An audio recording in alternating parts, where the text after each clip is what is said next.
বিধানসভার জীবনতলার চাঞ্চল্য। ভোটার তালিকা থেকে বাদ গেছে 33,000-এর নাম। বিজেপি দালালি করে পরিকল্পিতভাবে সাধারণ মানুষের নাম ভোটার তালিকা থেকে বাদ দিচ্ছে নির্বাচন কমিশন, অভিযোগ শওকত মোল্লার। দেখছেন আমার এলাকা যারা ভোটার, যাদের 2002 সালেও বাবা মায়ের সঙ্গে লিঙ্ক আছে, পরিবারের সঙ্গে লিঙ্ক আছে, তাদের সমস্ত পেপারপত্র মাঝখানে এলো, তাদের হিয়ারিং হলো, তারপরেও প্রত্যেকের নাম পাঠানো হয়েছে। এই বিধানসভায় প্রায় 33,000 নাম গত 3 দিনে এসছে।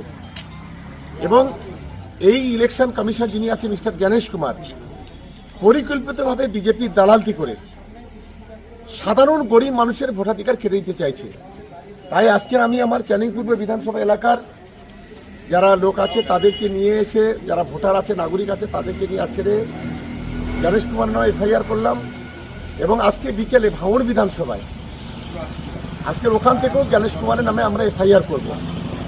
কারণ এই ধরনের নক্কারজনক ঘটনা, এই ধরনের বিজেপির দালালতি করে কোনো ইলেকশন কমিশন এই সর্বপ্রথম আমরা এই ভারতবর্ষের মাটিতে দেখলাম, এই বাংলার মাটিতে দেখলাম।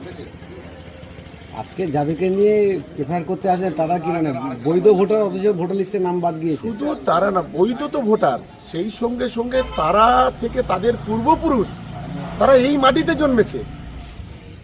তাদের 2002 সালে কেন 1980 সাল থেকে তাদের লিঙ্ক আছে। সবকিছু থাকা সত্ত্বেও আজকে পরিকল্পিতভাবে তাদেরকে কাটানো হচ্ছে।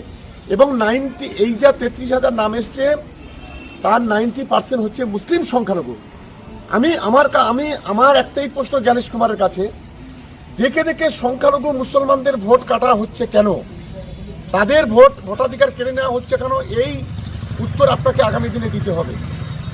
কারণ সংখ্যালঘুদের ভোট কেটে বিজেপির হাতটাকে শক্তিশালী করার যে চক্রান্ত জ্ঞানেশ কুমার করছে, আমি মনে করি এই চক্রান্ত বাংলার মানুষ তাকে সাকসেসফুল হতে দেবে না, সফল হতে দেবে না।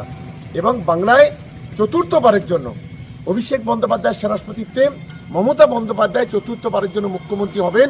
মানে যতই নানো কলকাঠি নবান্নে আবার হয় চটি, এটাই আপনি দেখতে পাবেন। আমি জ্ঞানেশ কুমারকে এটাই বলবো যে মানুষের তাদের নাগরিকত্ব নিয়ে, মানুষের ভোটাধিকার নিয়ে আপনি ছিনিমিনি খেলা করবেন না, এটা আমার অনুরোধ আপনাদের কাছে। পূর্বের বিধায়ক শওকত মোল্লা আজকের ক্যানিং পূর্বের জীবনতলা থানায় কয়েকজন ভোটার যাদের 2002-এ ওনার কথা অনুযায়ী নাম ছিল, তাদের ভোটার তালিকা থেকে নাম বাদ চলে যাবে এই আশঙ্কা, এই আতঙ্কে তিনি গিয়ে থানায় নির্বাচন কমিশনার জ্ঞানেশ কুমারের বিরুদ্ধে এফআইআর করছেন।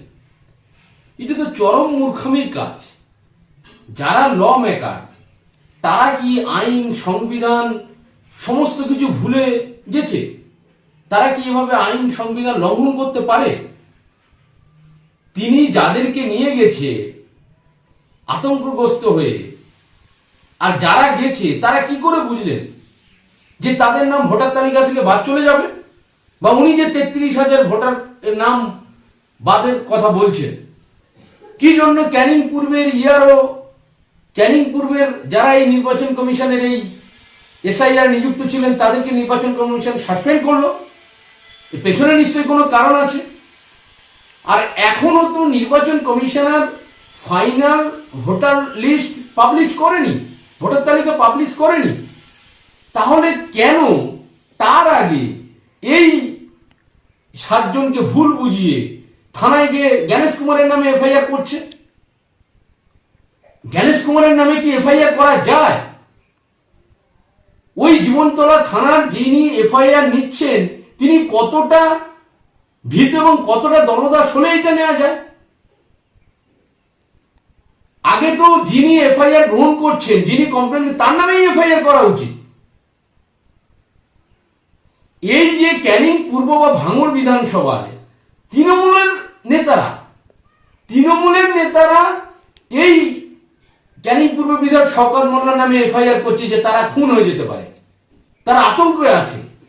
পশ্চিমবঙ্গে যারা চোর, লুটেরা, সন্ত্রাসী, দুর্নীতিগ্রস্ত, ডাকাত, খুনি, ধর্ষণকারী দোষী অপরাধী তাদের বিরুদ্ধে এফআইআর হয় না, নির্লজ্জভাবে জ্ঞানেশ কুমারের নামে এফআইআর গ্রহণ করা হয়। সংবিধানকে ভুলে, আইনকে বুড়ো আঙুল দেখিয়ে যারা এসব করছে তাদেরকে ধিক্কার জানাই। এর থেকে লজ্জাজনক ঘটনা হতে পারে।